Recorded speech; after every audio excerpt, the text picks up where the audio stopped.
State Sports Link's Third Down Chirp is delivered by Papa John's. Better ingredients, better pizza. Visit papajohns.com today for more info.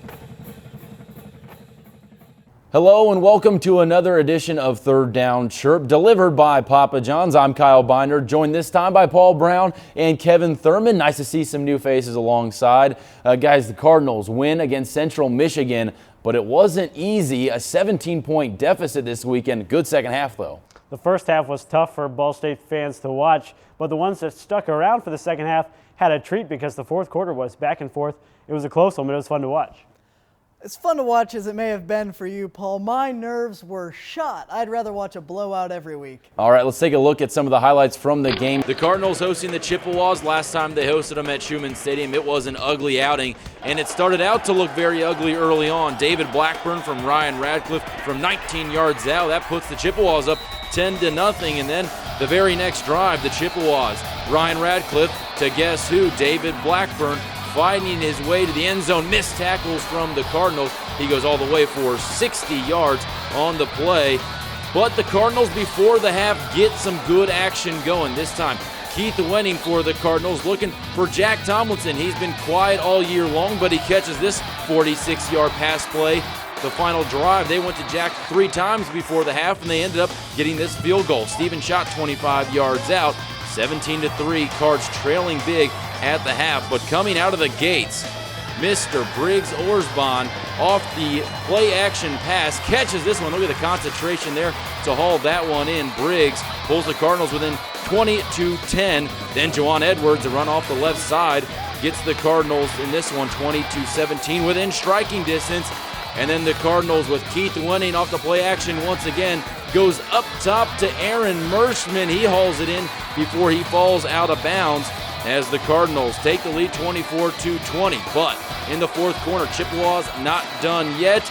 Cody Wilson, their number one man, catches this one from 10 yards out. They go back up 27-24. But the Cardinals, Jamil Smith, little man Jamil, catches that one for a touchdown as the Cardinals with a go-ahead touchdown, 34 yards. And all they had to do was step up on defense. Ryan Radcliffe looking deep for the Hail Mary.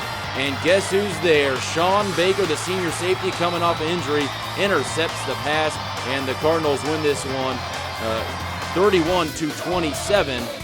And the Cardinals singing the fight song on to victory as they head to Western Michigan. But you look at some of the stats in this one. A lot of yards by the Chippewas, but the Cardinals had it big time in the second half. A lot of yards for Radcliffe. He had 436 yards, completed 3 touchdowns, but they were still outscored 21-3 in the third quarter. You look at Keith Wenning, not quite as many yards, but he made him count there in the second half. Tomlinson and Orsbon both with big days receiving. He had a big game special teams-wise and also offensively with that big touchdown. Here's Jamil Smith after the game. The play is designed, like you said, for the safeties, the bite on the run. And I seen one go with Briggs because he has an overdrag. So the safety one with him and the other one been on the run, so I'm wide open, and thank God you see me. Obviously, in that first half, guys, the tight end David Blackburn really dominated. The Cardinals had a career day. Well, when you look at his numbers, 6'3", 242 pounds. He's going up against Aaron Morris for the Ball State defense, who was 6'0" and 220 pounds. So he's got a size advantage against the guy defending him. That's a mismatch. Central Michigan exploited that, especially in the first half. 139 yards in the first half with 2 touchdowns. I was really surprised they didn't throw to him more often in the second half.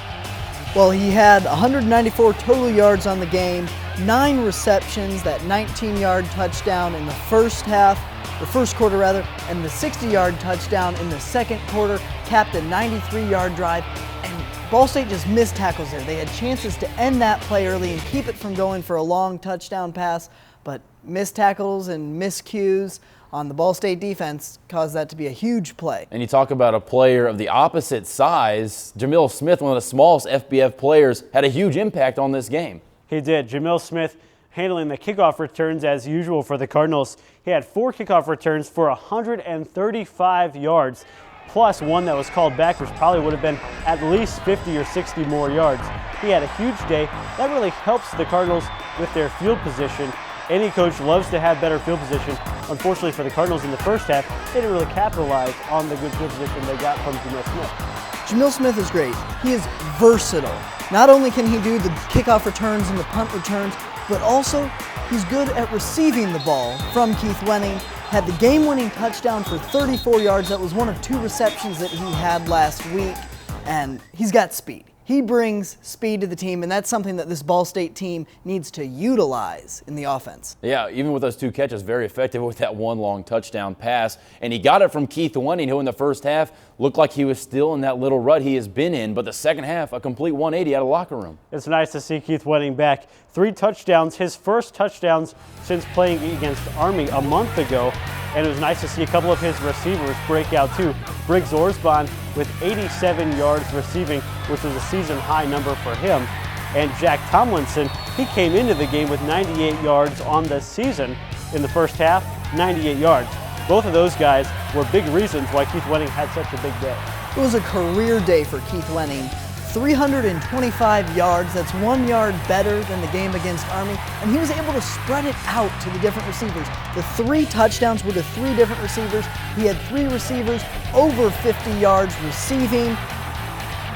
3 touchdowns, as I mentioned, his 22nd, 23rd, and 24th in his career. Led the team to a 17-point comeback, matching the team's 4th best comeback, 17 points against Ohio back in 1996. It really looked like the Keith Wenning we saw earlier in this year, really good tempo to the offense. Now another interesting week in the MAC. Let's take a look at some of the scores from around the MAC presented by Fox College Sports. You look at Northern Illinois and Buffalo. That was a great game, came down to the wire. Northern Illinois dominated the first 3 quarters of the game, but Buffalo scored 3 touchdowns in that 4th quarter, and their kicker missed an extra point with 14 seconds left in the game, and that was the 1-point difference in the game. Heartbreaker for Buffalo. Yeah, tough to lose those close ones. And then you look at Western and Eastern, also on the west side. Eastern Michigan taking a push in this year. It was a MAC surprise game of the week there. Giovanni Green was responsible for all 14 Eastern Michigan points, including a game-winning touchdown off a 50-yard run late in the 4th quarter. And then Temple, they go down to Bowling Green. Look at BG this year. They're doing very, very well. Temple beats Ball State 42-0 2 weeks ago. Then they beat Buffalo 34-0 last week. And then they lose 13-10 to mediocre Bowling Green. Just when you thought you understood the Mid-American Conference, think again. Yeah, and then Ohio, off the loss to Ball State, they absolutely dominate Akron 37-20. The Bobcats even out their conference record at 2-2 as Tyler Tettleton throws for 2 touchdown passes and ran for another as the Bobcats kept the Zips from getting their first win in conference play. Not a surprise, Toledo over Miami. Miami maybe scored a little bit more than you expected, but Toledo all over them. Toledo's the only undefeated team in conference play, and they were up 21-0 on the Redhawks by the end of the 1st quarter. Well, let's take a look at those conference standings as Temple on the east side at the very top, but still with 2 losses. And especially after this loss to Bowling Green this past Saturday, their road to the conference championship game might not be quite as smooth as it looked a couple weeks ago. Looking in the West Division, though, Toledo's still the only undefeated team in Mid-American Conference play. You have 3 teams at 3-1 in the conference: Ball State, Eastern Michigan, and Northern Illinois. Ball State hasn't played either of those teams. It's going to be a tough road down the stretch. Well, it's time again for the What's Chirpin' segment of the show. Don't forget, tweet at Down Chirp. Ask a question about Ball State football. You might win a Papa John's pizza for free. This week, Luke Martin from right here at Ball State asks, if the season ended today, who is your MAC Coach of the Year, Pete Lembo or Ron English from Eastern Michigan? Well, let's take a look at the records for each team, both identical, 5-3 overall with a 3-1 conference mark. So this season, their records are the same. I say let's look at some context. Last year, Eastern Michigan was 2-10. 2 years ago, 0-12 overall. This team has really struggled the last few years. And so to me, the turnaround that Eastern Michigan has pulled off this season under Ron English is a lot bigger than the turnaround Ball State has pulled off under Pete Lembo. That's why I would say Ron English is the MAC Coach of the Year if the season ended right now. Made some good points there, Paul, but sorry, you're wrong. You're wrong. It's got to be Coach Lembo. He has been only favored in 2 of the games that the Cardinals have played this year, yet they have 5 wins on the season. Sure, their 3 losses were blowouts, but they've won the close games. When it comes down to the wire, when they need to run the 2-minute drill, they do it, and they perform well. Well, the Cardinals take a 2-game winning streak on the road this weekend to Kalamazoo, where they've had success. They've won the past 3 times at Western Michigan. They come into this game with a 2-game winning streak. The opposite side of the ball, Western has lost 2 straight, one to Northern Illinois and then last week to Eastern Michigan. So we don't really know what team will show up, but we know that the Cardinals with a win will be bowl eligible for the first time since the 2008 season with their 6th win of the year. But it won't be easy. This Western Michigan offense, very good. The Cardinals will have to try to contain. Western Michigan's offense in their first 6 games, minus the 2 games against Big Ten opponents, 41 points per game. Then 2 weeks ago against Northern Illinois, only 22 points. And last week against Eastern, only 10 points. So their offense has been diminishing little by little. And why? I think it's because they've been throwing to Jordan White quite a bit less over the last 2 weeks. And for Western Michigan, for them to get that offense back going again, they're going to have to give the ball to Jordan White quite a bit more often. Jordan White has 86 catches so far on the season, 992 yards, and 7 total touchdowns being thrown to him by Alex Carter, who has 16 touchdowns on the season. They average 270.9 passing yards. The Ball State defense needs to be prepared for a pass attack and be able to stop the pass and force them to run. Yeah, we know what they have to do, but offensively, to not fall into that 17-hole hole, what do they have to do this week to get a better start so they don't start that far behind like they did last year against Western? Well, the key, I think, is going to be the offensive line and Jawan Edwards, because the teams that have beaten Western Michigan have run the ball very well. And so I think Ball State has to run the ball well in order to beat the Broncos as well. And I'm a big believer that you have to run first to set up the passing game. And if Ball State can start that offense, that rushing offense, and they can get some big carries from Jawan Edwards, I think that'll open things up a lot for Keith Wenning and his receivers. Absolutely. The rushing game is going to be key for starting the game. Opponents' rushing yards per game is 215.8 against Western Michigan. Ball State gets the running game going, opens the air up for Keith Wenning. He has another 300-yard passing game. It's going to help secure the victory for the Cardinals. And the game this weekend is number 1 of the next 3 on the road. So how important is it to get this win to start out the long road trip? Well, I'll tell you how tough these next 3 road games will be. The next 3 opponents have 0 losses at their home stadium combined. 0 losses at home this season. I think for Ball State, though, winning at Ohio was a very good sign a couple weeks ago. And I think sometimes teams, especially Ball State the last couple of years, they have done very well on the road compared to playing here at home at Schumann Stadium. So I think sometimes going on the road helps a little bit, get focused, get energized a little bit by that rowdy crowd that you're going to be playing in front of.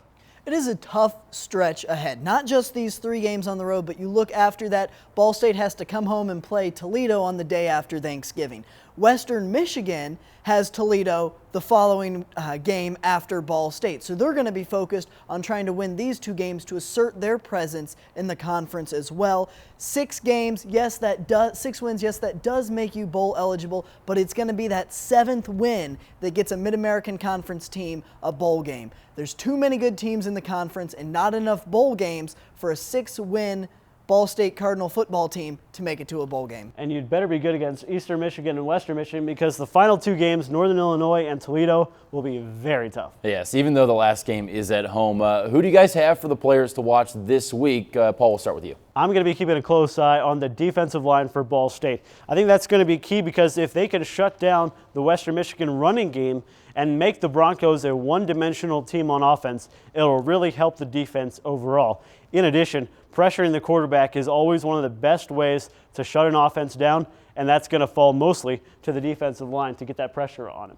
My player to watch, Jameel Smith. We talked about this past weekend how he was able to put the Cardinal offense in position to win and in position to start a good drive, and that's exactly what he needs to do again this weekend. Any coach will tell you, of course we want to start at the opponent's 20-yard line, then our own 20-yard line. And Jameel Smith had a 70-yard return called back on a penalty. If he can keep having those returns, they get rid of the penalties, it's going to put Keith Wenning in the Ball State offense in perfect position to score points. I'm going to have to stick with Paul on the defensive side of the ball, but I'm going to say Jason Pinkston's the player to watch, because someone's got to keep Jordan White in check, and obviously he's more of a slot receiver, so Jason Pinkston won't be able to cover him all the time, but he's going to have to help those linebackers in the zone try to stick with Jordan White, because Jordan White versus a linebacker, no matter who you're playing, it's going to be a mismatch. Well, that's all we have for today's show. Thanks for tuning in. Once again, don't forget to catch us every Thursday at 3 o'clock online, and also WIPB, Comcast, and Fox College Sports will be showing this show as well. And don't forget to follow us on Twitter at BSU SportsLink. And if you can't make it to the game this weekend, don't forget to listen to SportsLink Radio on WCRD. For Kevin Thurman, Paul Brown, I'm Kyle Binder. We thank you for watching. We'll see you next week.